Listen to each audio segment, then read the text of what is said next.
Coba kalau dicek kerutan wajah wanita sama kerutan wajah pria lebih banyak mana? Kalau wanita kerutan wajahnya banyak, itu karena banyak beban berat ya. Tapi kalau pria kerutannya banyak kenapa? Banyak utang. Ya. Nah, pagi hari ini saya mau berbagi tentang bagaimana orang Kristen ini kurang kerjaan. Di sini orang Kristen semua toh. Nah, saya mau berbagi kalau orang Kristen ini kurang kerjaan. Tapi sebelumnya saya mau cerita. Jadi beberapa waktu lalu ada pesta, ya pestanya di daerah Sidoarjo sana. Makannya prasmanan, antri panjang. Nah, tapi waktu antri itu kok lama tidak jalan. Biasanya kan ambil lauk terus pindah gitu ngambil toh. Ini lama. Terus ada yang belakang nanya, yang di depan itu siapa? Kok cek lama yang ngambil makanan kok cek banyak? Terus itu loh mbah sudah tua. Ternyata belum ada naik satupun nasi di piringnya si mbah. Dia ngaduk-ngaduk sup. Yang belakangnya nanya pakai bahasa Jawa, "Mbah, apa mbah, ayo cepet antrinya panjang." Saya salah, "Kenapa kurang bumbu?" "Enggak, nyari gigi palsuku jatuh." Diudek-udek, ternyata gigi palsunya jatuh dicari-cari. Enak itu wes campur-campur supnya. Yang ngantri, yang nanya di belakang, "Kenapa?" "Oh, mbahnya nambahin garam biar sip." Wah, yang lain nungguin. Yang tahu cuma 3 baris ke belakang kalau itu gigi palsu. Terus semua pada pergi. "Kenapa?" "Wes wareg," katanya gitu. Yang belakang nggak tahu masih ngantri. Di sini saya berharap tidak ada yang pakai gigi palsu. Kalau pakai gigi palsu, tolong jangan. Jadi kalau ngambil makanannya jangan begini, mending dari bawah gini, daripada gigi palsunya jatuh. Oke.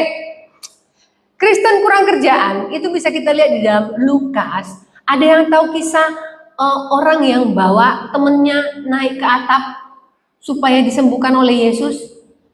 Ada ya, itu Lukas 5, di dalam Lukas 5 ayat 17. Nah, itu orang berteman. Nah, pertanyaan saya itu kurang kerjaan toh.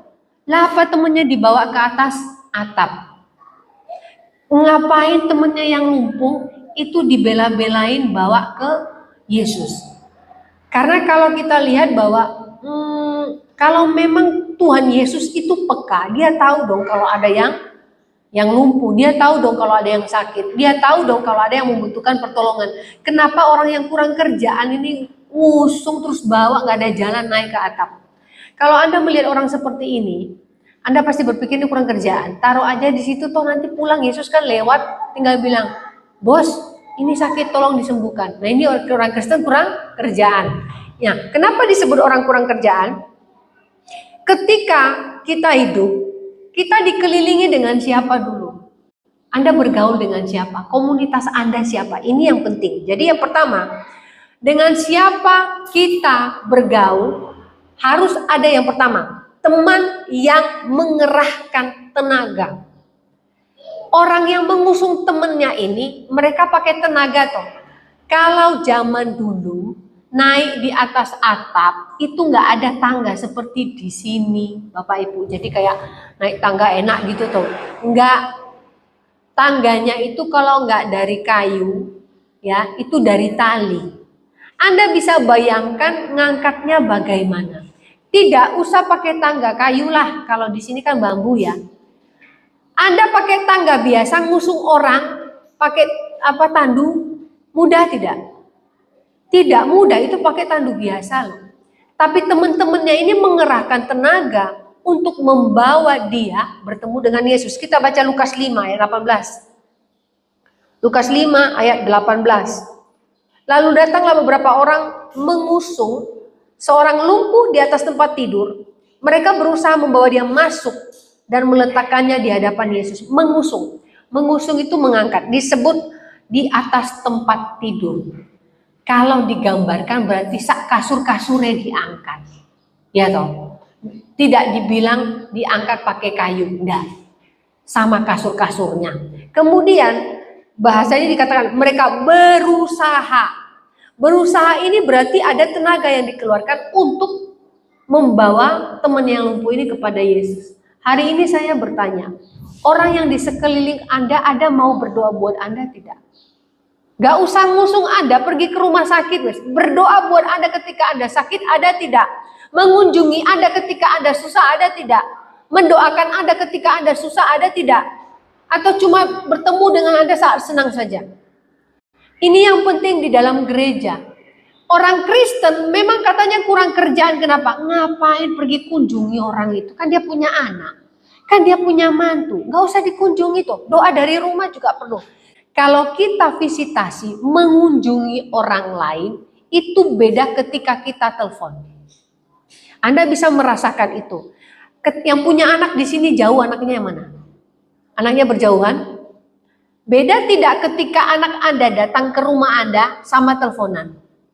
Beda tuh. Perasaannya berbeda. Demikian juga hidup dalam berjemaat. Ketika Anda tahu ada jemaat lain sakit, kunjungi, itu penting. Kenapa? Dia merasakan diperhatikan. Ini baru namanya kita dikelilingi orang-orang yang mengerahkan tenaga untuk kita. Jadi kalau melihat ayat ini tadi, bagaimana mereka datang beberapa orang untuk mengusung temannya, dengan siapa kita bergaul hari ini? Hari ini kalau Anda hanya datang ke gereja, kemudian pulang, Anda tidak bergaul dengan sesama jemaat, Anda tidak akan pernah kenal apa yang dia alami, apa saat ini yang sedang dia doakan. Anda tidak akan tahu. Jadi Anda hanya masuk ke gereja, kemudian pulang, Anda hanya mengurus diri Anda sendiri. Itu egois. Tapi yang dibilang dunia, orang Kristen kurang kerjaan, lah apa doakan dia? Doakan dirimu sendiri, kamu aja susah kok. Coba, kalau hidup kita susah, kemudian ada orang lain yang susah, kita suruh doakan yang susah. Pasti orang dunia bilang gini, saya aja susah ngapain doakan dia. Betul? Kemudian ketika Anda misalnya ada orang miskin, temannya miskin, doakanlah supaya temanmu bisa sukses. Ngapain doakan dia sukses, aku aja pengen sukses.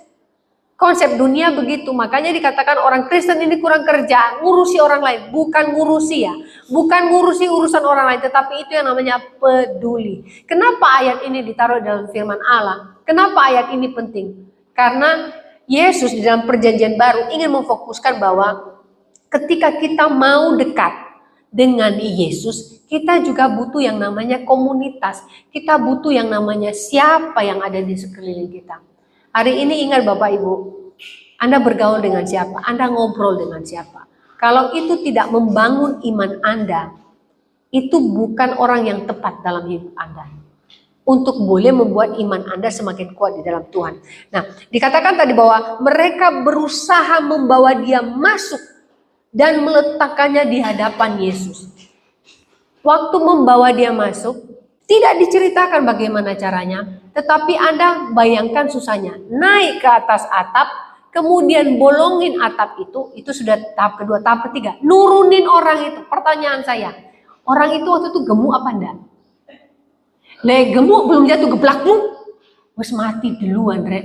Nah, Anda bayangkan ketika dia diturunkan itu, tenaga berapa orang sudah keringet. Nurunkan dia itu. Itu kan teman yang berusaha. Hari ini siapa orang-orang di samping Anda yang mau melakukan hal seperti itu? Ada tidak? Belum tentu ada loh. Ini tergantung Anda bergaul dengan siapa.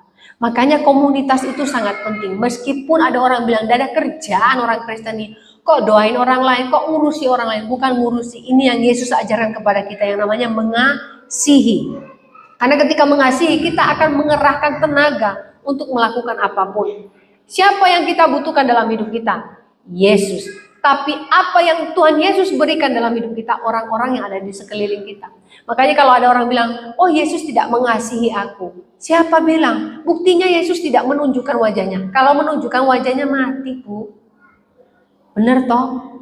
Siapa yang Yesus utus untuk boleh ada di sekeliling kita untuk menunjukkan kasihnya? Ya saudara kita, ya teman kita, ya jemaat, ya sesama. Saya pernah tanya anak sekolah minggu, saya bilang begini, siapa nama Ibu Yesus? Tidak tahu katanya. Oke, siapa nama bapaknya Yesus? Tidak tahu juga. Saya bilang, ayo coba diingat-ingat, tahu nggak nama bapaknya? Akhirnya dia bilang tahu. Siapa namanya? Joko. Loh kok Joko tuh? Joko. Ternyata dia sebut nama bapaknya sendiri. Akhirnya saya tanya yang terakhir begini. Oke, siapa yang sangat kita kasihi dan mengasihi kita, yang memberkati kita dan sangat kita perlukan, tapi tidak terlihat? Tahu jawabannya apa? Kalau anak sekolah minggu harusnya jawabnya apa? Yesus toh. Jawabnya wifi. Nah, kok wifi toh? Karena wifi tidak terlihat. Anak kecil loh itu, kok wifi sih? Nah, karena begini, tidak diajarkan oleh orang tuanya tentang Yesus secara mendalam. Pokoknya datang sekolah minggu, senang-senang nyanyi-nyanyi pulang.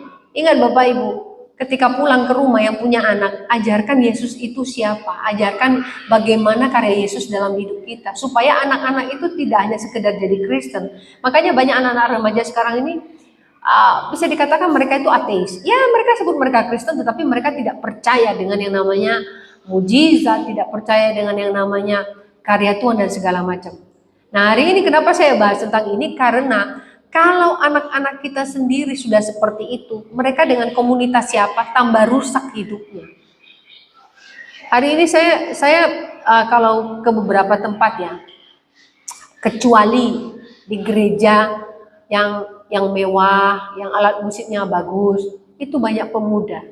Kenapa di gereja desa yang ada semua orang tua, anak mudanya pada kemana?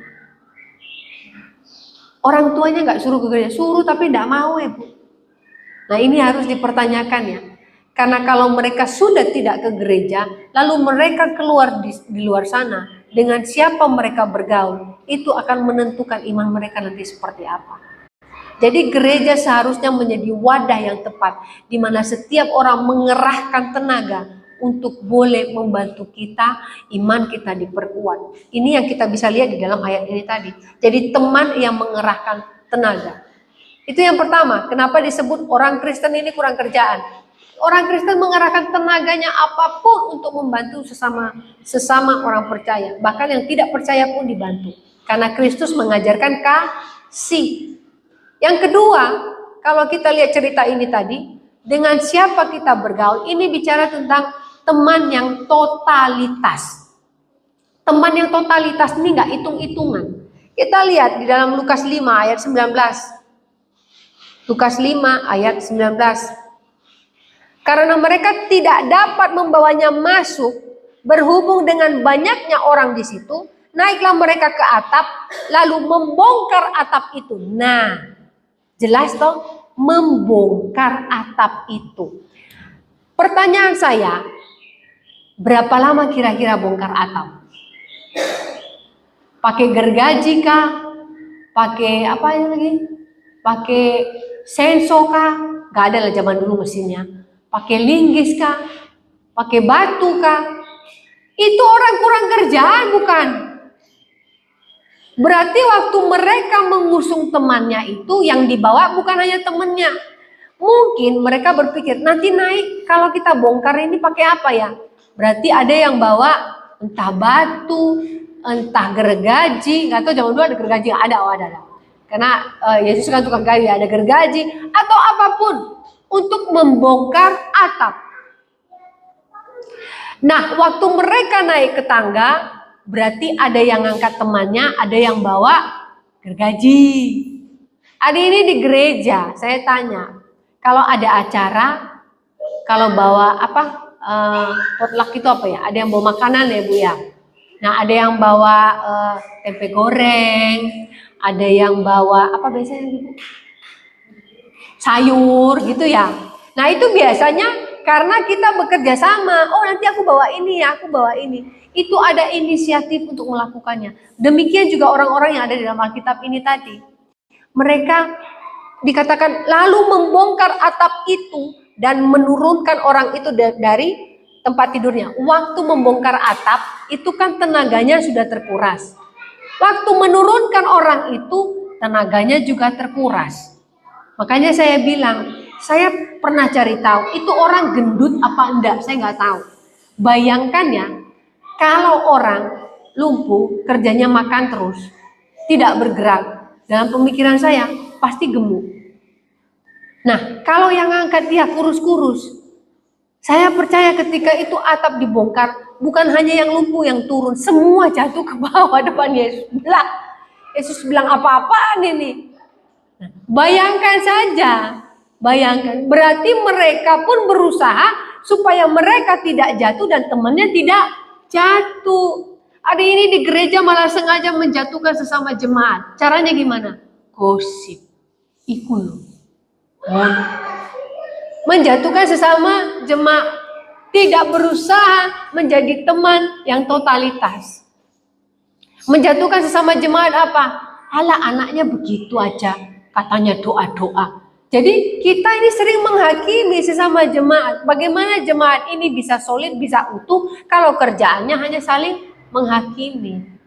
Jadi teman yang totalitas itu tidak ngata-ngatai sesama jemaat. Kalaupun ada kelemahan, tutup mulut dan berdoa. Itu lebih baik. Kalau Anda melihat itu tidak benar, tutup mulut, tapi berdoa supaya Tuhan lakukan sesuatu. Amin. Nah, di sini kita melihat teman yang totalitas dan menurunkan orang itu dengan tempat tidurnya. Jadi waktu diturunkan bukan orangnya saat tempat tidurnya diturunkan ke tengah-tengah orang banyak tepat di depan Yesus. Teman yang totalitas, dia akan melakukan apapun untuk membantu pertumbuhan iman kita. Ada orang bilang gini, Bu, temanku jaga jarak. Kenapa? Gak tahu, ada masalah kali. Ada juga yang bilang, Bu, pendetaku jaga jarak. Tak bilang, ya mungkin ibu cerewet kali sampai pendetanya jaga jarak. Enggak kok, Bu. Tapi ada seorang pria bilang gini, Bu, dompetku jaga jarak. Kenapa? Sudah ada isinya, Bu, jadi jaga jarak dia. Kalau hari ini Anda jaga jarak dengan Tuhan, itu lebih bahaya. Contohnya, kursi-kursi yang kosong ini adalah harusnya orang-orang yang akan diberkati oleh Tuhan, tapi mereka menjaga jarak dari Tuhan. Mereka terhilang di luar sana karena berpikir gereja tidak gereja, yang penting jadi orang baik masuk surga. Saya tanya, ketika Anda jadi orang baik masuk surga tidak? Tidak dong, banyak orang baik di luar sana. Saya beritahu ya, waktu pas tsunami tahun 2004, yang banyak nyumbang beras, yang banyak nyumbang tahu orang Buddha. Itu sampai satu gedung, ada satu gedung itu tempat pabrik, itu sekitar 150 sak beras yang 50 kilo. Belum Indominya, belum tenda. Mereka bukan orang Kristen loh. Nah, saya tanya, baik orang Kristen apa orang baik? Mana yang lebih bagus? Orang Kristen atau orang baik? Orang baik. Tapi yang disebut dengan orang Kristen yang percaya, yang bersungguh-sungguh berbeda. Makanya saya katakan kalau kita sudah menjaga jarak dengan Tuhan, ini yang terjadi. Gereja kosong. Di luar negeri sekarang banyak gereja tutup. Ada beberapa gereja diubah jadi diskotik. Karena nggak ada yang mau ke gereja, yang ke gereja yang tua-tua, anak muda nggak mau ke gereja lagi. Karena bagi mereka gereja tidak membawa faedah apa-apa buat mereka. Karena komunitasnya tadi itu, mereka berkumpul dengan siapa, bergaul dengan siapa. Makanya Bapak Ibu ya sesama jemaat, kalau cerita itu cerita yang membangun iman. Cerita yang membuat kita itu bersandar kepada Tuhan. Jangan kalau ketemu, lopo, ikut jadi cerai toh. Terus nanya, anaknya apa? Ngurusi urusan orang lain. Kalau ketemu itu gimana pekerjaannya? Aduh Tuhan berkati ya. Gimana anak-anaknya sekolahnya gimana? Oh iya, aku doa ya buat anak-anakmu. Begitu loh kalau ketemu. Ini kalau berdoa, katanya temennya anakmu hamil di luar nikah ya. Ya ampun. Terus mari gitu enggak pulang-pulang ke rumah. Suami nanya, kok enggak pulang? Tadi ada cerita. Mana di situ? Nyambung lagi ceritanya. Pulang lagi ketemu siapa? Tahu cerita itu. Akhirnya pekerjaan kita hanya menceritakan orang lain. Namanya itu menginjil.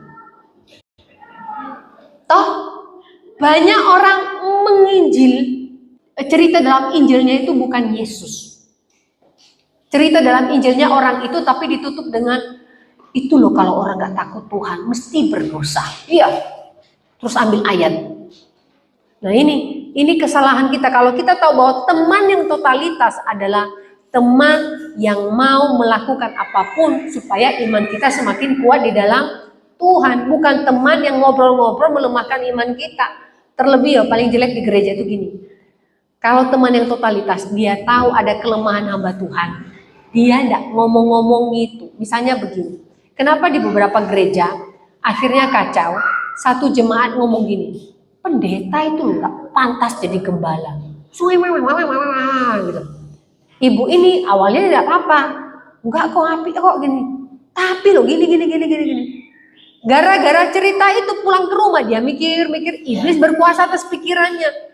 Bener juga ya, gembalanya ternyata begini. Dia ngomong ke suaminya, padahal suaminya sudah jarang ke gereja. Pak, katanya gembalanya gini. Makanya tuh wes tak bilangin gak usah ke gereja. Panjang ceritanya. Akhirnya suami istri ini tidak ke gereja.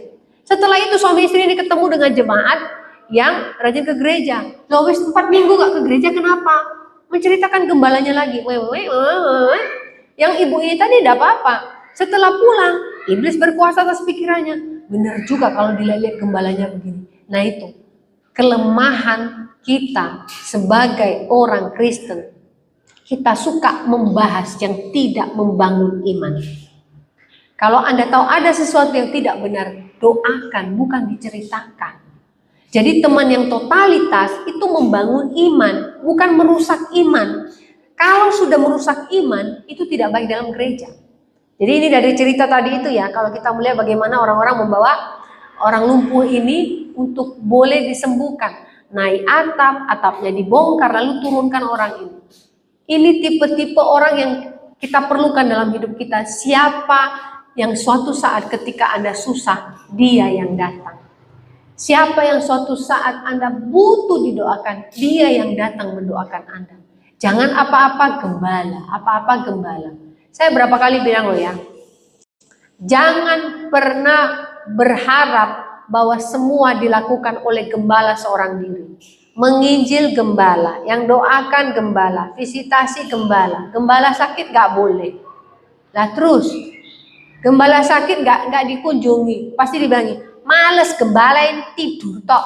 Loh, Anda gak tahu tak kalau gembalanya sakit.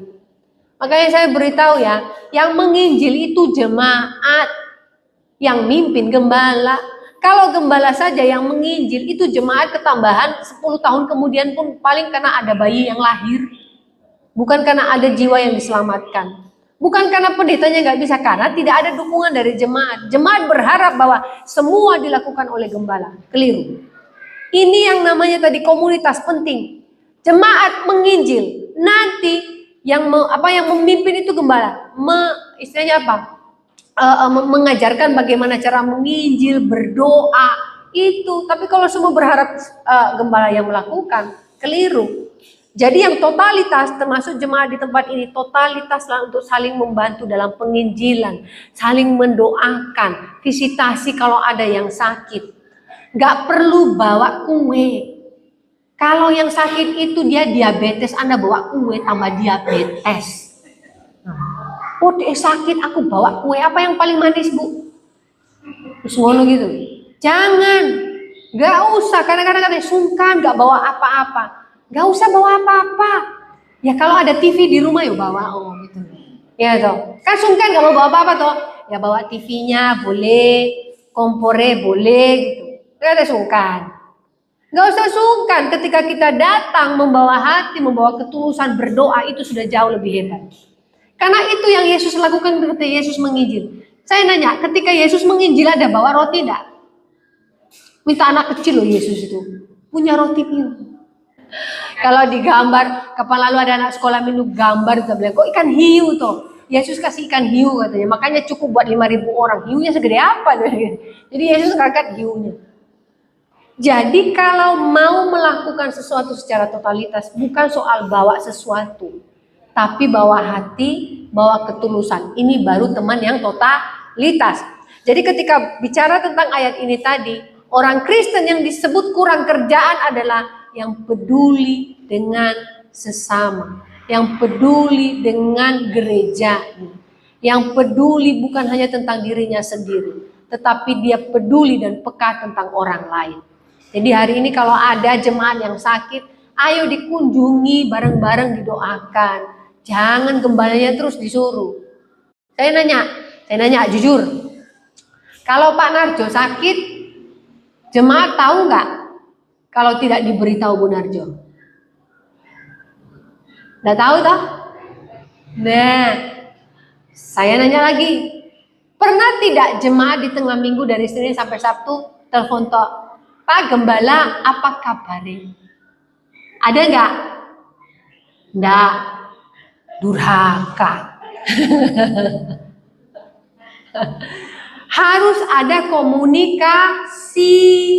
Demikian juga dengan gembala. Gembala sakit tidak sakit, dia pasti tanya jemaatnya. Ya apa anaknya Bu? Ya apa ibunya? Ya apa kerjaannya?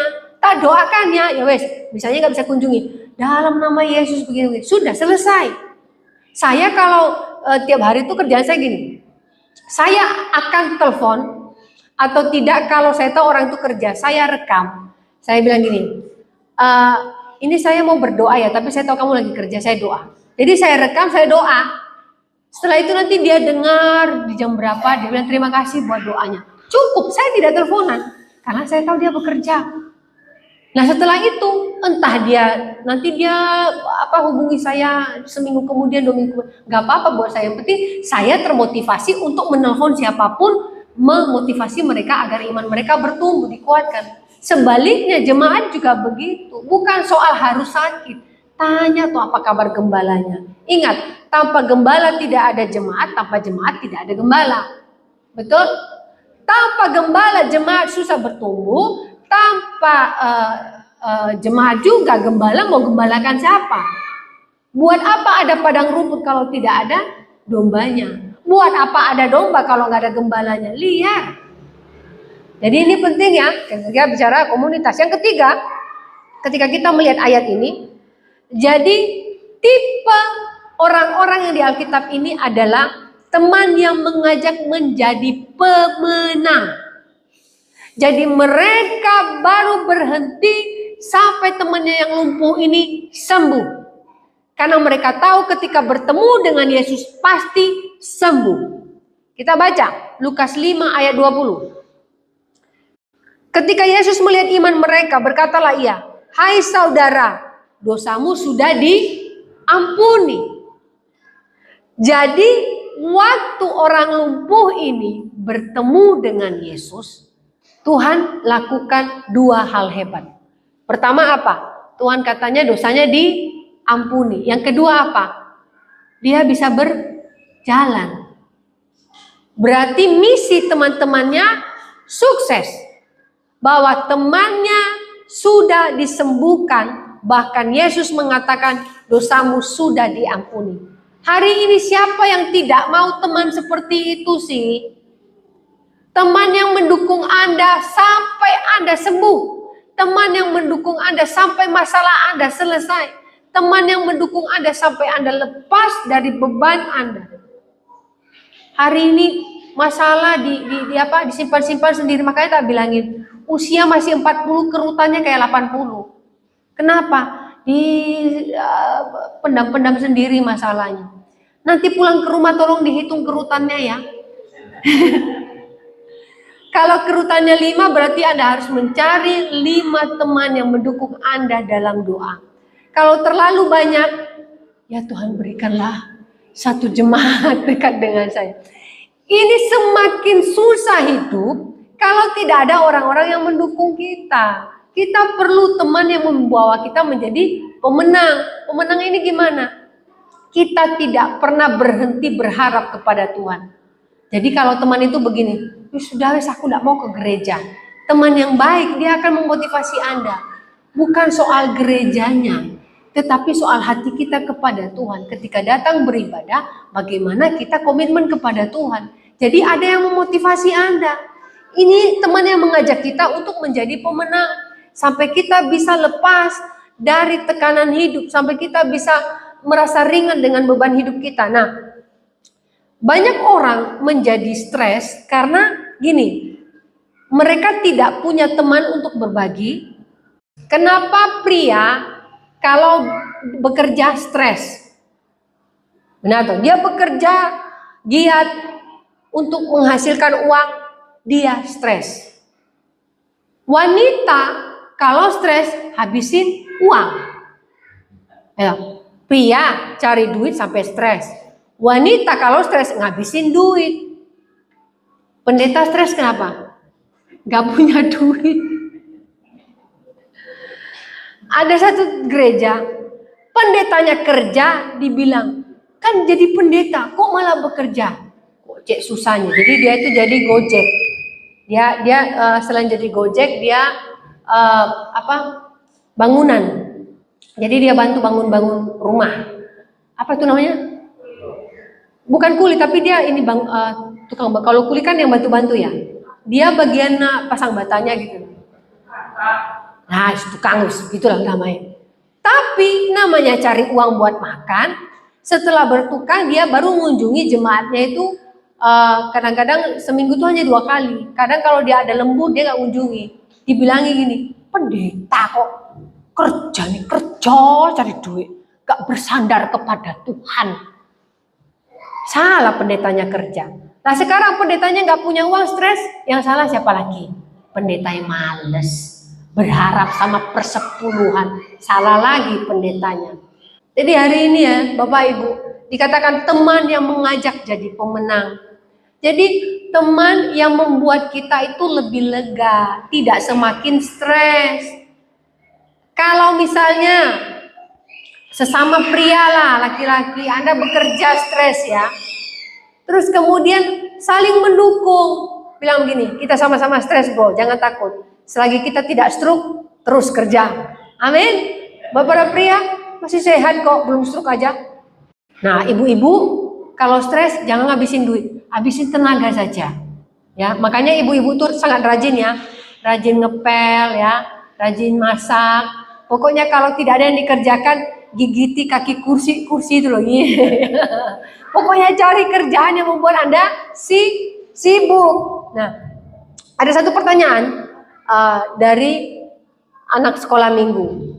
Jadi gini, kalau kita sering ke gereja, kemudian kita punya komunitas yang baik, lalu kita menjadi orang yang takut akan Tuhan.